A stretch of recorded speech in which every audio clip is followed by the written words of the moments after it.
Actually, nung bata pa ako, my dream was to become a lawyer or maging isang news anchor.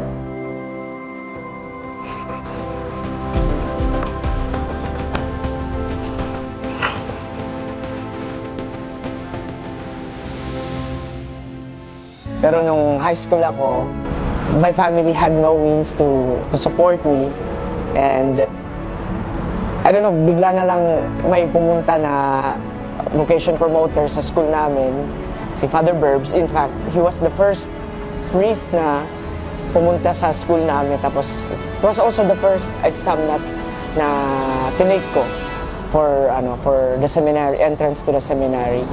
And then, siguro nung after graduation or nung patapos na talaga nung high school, na-realize ko na parang wala pa akong clear path kung saan ako mag-aaral sa college, kasi nga yung gusto ko sana na maging mag-take up ng law or broadcasting. Pero nag-usap-usap kami ng iba kong mga classmates sa section na yon, and then there were 9 of us, and we decided to try the seminary life. Yun yung pinaka-start. Ang motivation ko noon ay ang makapunta sa Manila, makita ko yung Manila, and makapag-aral sa ibang lugar, malayo sa amin. Hindi clear sa akin, wala pa talaga akong intention na for priesthood na talaga yung intention ko, yung desire.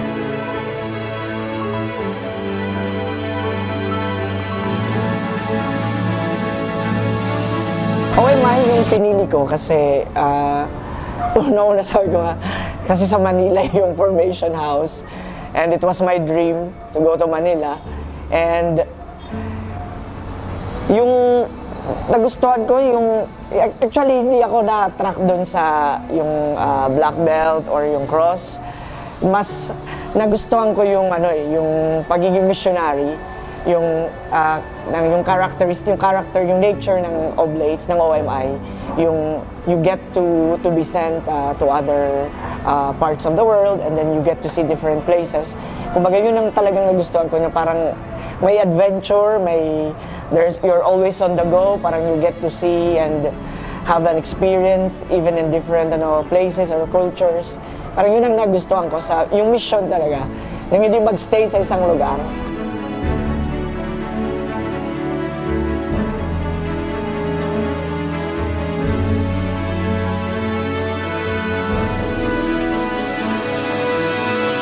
Yung confidence, kasi sa seminary, ang daming activities, maraming programs that would keep the seminarians really busy at the same time, that would help the seminarians to know and develop the talents and skills.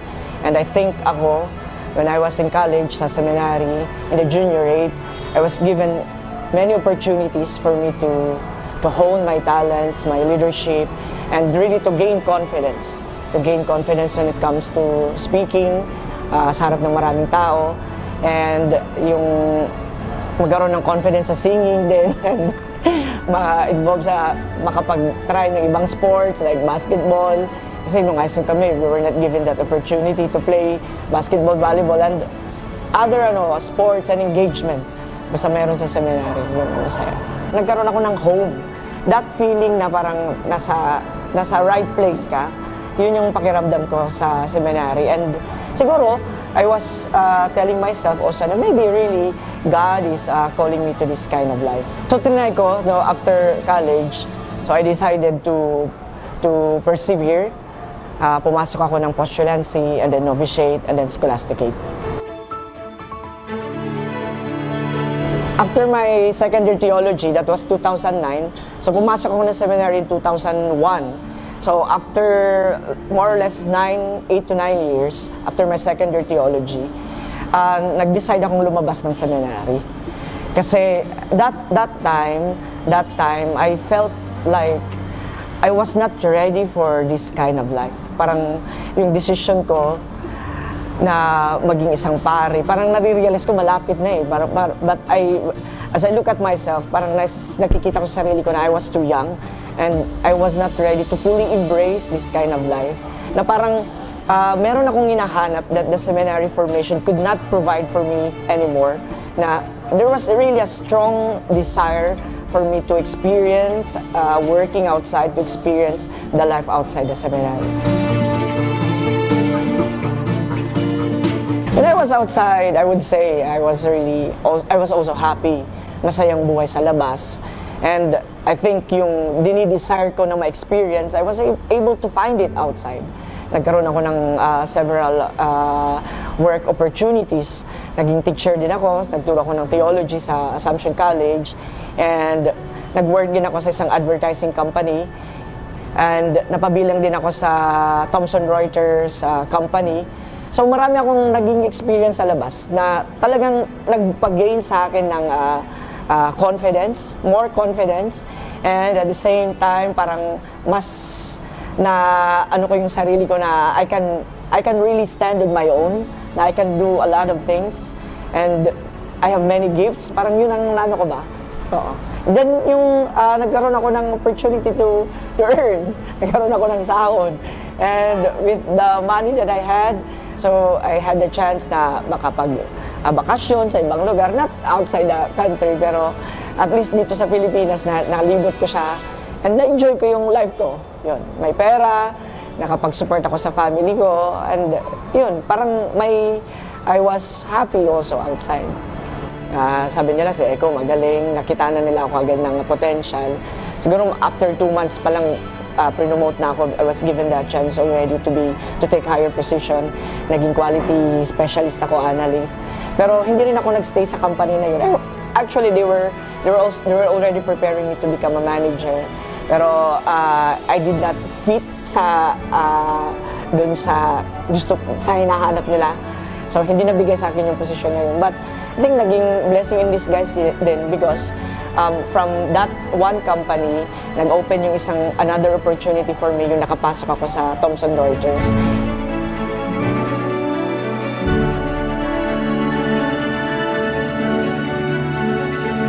Paalam ko nung 2 years lang ako sa labas. Pero umabot ng, I think 6 years, almost 6 years. Siguro, dumating sa point ng buhay ko na, kasi nakita ko yung mga kabatch ko, na-ordain na sila Matt. Siguro sabi ko, baka hindi na para sa akin yung buhay na to. Parang nag-close na yung chapter na yon ng buhay ko. And ito na siguro yung magiging buhay ko. Yung sa labas na, hindi na ako babalik sa seminary. Kasi yung paalam ko nung 2 years lang talaga.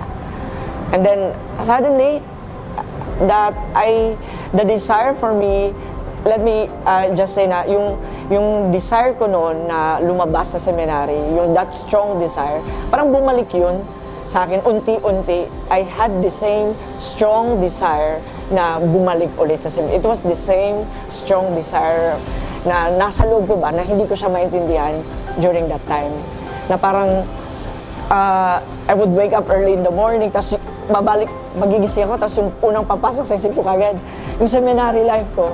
Tapos many things ang nagpa-flash sa isip ko ba, parang I was being reminded of my life inside the seminary. And dala-dala ko kasi yung mga reflection papers ko noon, tapos yung mga emails ko, tapos binabasa ko doon yung mga naging life ko sa loob. Tapos bigla ko na-realize, parang saya-saya ko pala sa loob, parang I was really happy when I was inside the seminary. Tapos that desire na parang, I don't know, hindi ko siya maintindihan, hindi ko siya ma-explain talaga. I couldn't put my finger on it. Pero as I was trying to contemplate, to discern kung anong nangyayari sa loob ko, humingi ako ng tulong sa office mates ko. In fact, sabi ko nga, yung first person na nilapitan ko na para tulungan ako maintindihan yung what was happening inside me was a Buddhist. And then sabi niya na try to listen kung ano yung baka God is trying to tell you something. And yun, nag-decide ako na siguro ayoko kasi yung parang I would go on with my life tapos hindi ko nabalikan yun na parang what if lang, parang okay sige, one last chance, I'm willing to give this bibigyan ko siya ng pansin ulit. So yun, nagsik ako ng spiritual direction bago ako nag-express ng desire ko na gusto kong bumalik ulit sa seminary. Nung naging clear na yon, Father Jean, yung Gilos, nasa Bagong Baro siya that time. Nung naging clear na yon, na sinabi niya sa akin na maybe God is trying to tell you something, that you really have to kailangan mong balikan ang seminary mismo, sa loob mismo, para mahanap mo kung ano yung sagot dun sa, kung anong nangyayari sa akin ba, para mas maintindihan ko siya. It was really a difficult decision that I had to make. Kasi, masasabi ko, hindi naman ako nakasettle na, no? Pero, I had a good work. I was enjoying with my office mates, and then happy ako sa naging na-earn ko. Pero, yun lang, parang it was something na kailangan ko talagang balikan. And it was not an easy decision kasi tatalikuran ko yung napaghirapan ko, naipundar ko na for how many years. And sabi pa nga ng manager ko noon, parang, kung pwede ka naman mag-serve pa rin sa simbahan kahit hindi ka naman pangit. Di ba? Sabi niya, you don't have to become a priest para masabi mo na pwede ka naman mag-serve kahit hindi ka naman pare. Yung sabi ng manager ko, sayang naman yung galing mo, yung talents mo, and nakikita namin sa'yo na dito sa company, mas marami ka pang maaabot, mapopromote ka pa. Pero sabi ko na this is something na hindi ko siya mapaliwanag talaga. Sabi ko na this is not just about kung ano yung kaya kong gawin, yung mga titles or yung prestige or promotions. It's not just about those things. Sabi ko, parang meron akong kailangan na hinahanap na sagot, na kailangan balikan ko talaga siya sa seminary.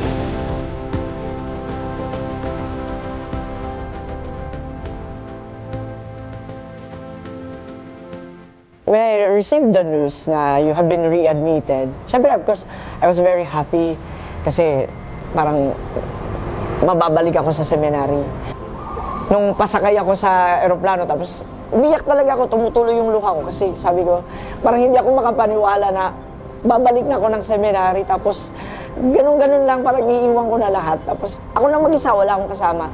And I was really crying, yung tears lumalabas sa mata ko. I was really crying in the airport kasi sabi ko, ito na ba talaga? Parang hindi ako makapaniwala that I made that decision na bumalik sa seminary.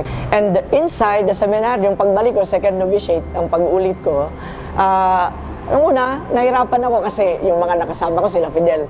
Mga mas bata sila sa akin. So ako medyo, syempre maangas, may experience ako sa labas, mas iba yung ko ba, yung pinanggagalingan ko na ngayon.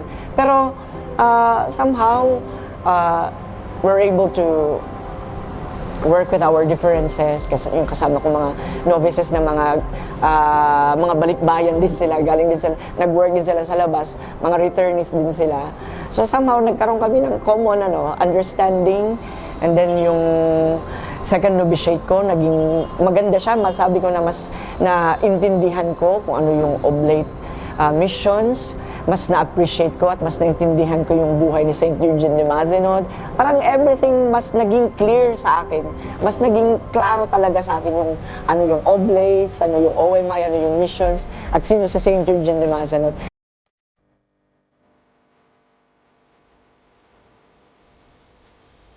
Ngayong ma-ordain na ako, I'm really thankful to God for not giving up on me. Kasi sabi ko nga, maybe ako, I have given up already. Parang yung dream na to, na pagiging pare, parang wala na to sa puso ko. Parang para sa akin. Pero it was God who was still holding on to that dream. That's why I was able to find my way back. At nabuhay ulit yung bukasyon sa buhay ko. And masasabi ko na ang bukasyon ko, yung buhay ko, is really a testimony. It's a proof na ang Diyos talaga may plano na mabuti na para sa lahat ng tao. Kasi I was just a small boy before, very young, small, poor boy even, na galing ako sa hindi kami mayaman, and yung pinagdaanan ng buhay ko growing up was not easy. And I did not expect na ang Diyos ay merong malaking pangarap para sa isang taga Palo Leyte na kagaya ko.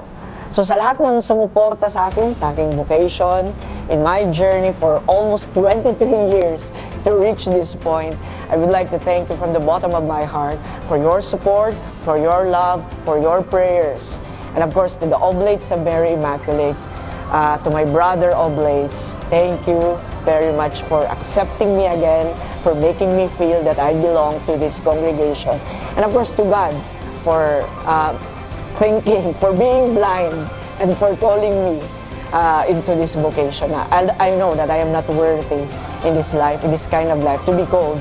Pero ang Diyos ang nagbibigay sa akin parati ng grasya na sinasabi niya sa akin that you have talents and I can make use of your talents, I can make use of your personhood para to spread God's love, to tell the world about God's love and His goodness.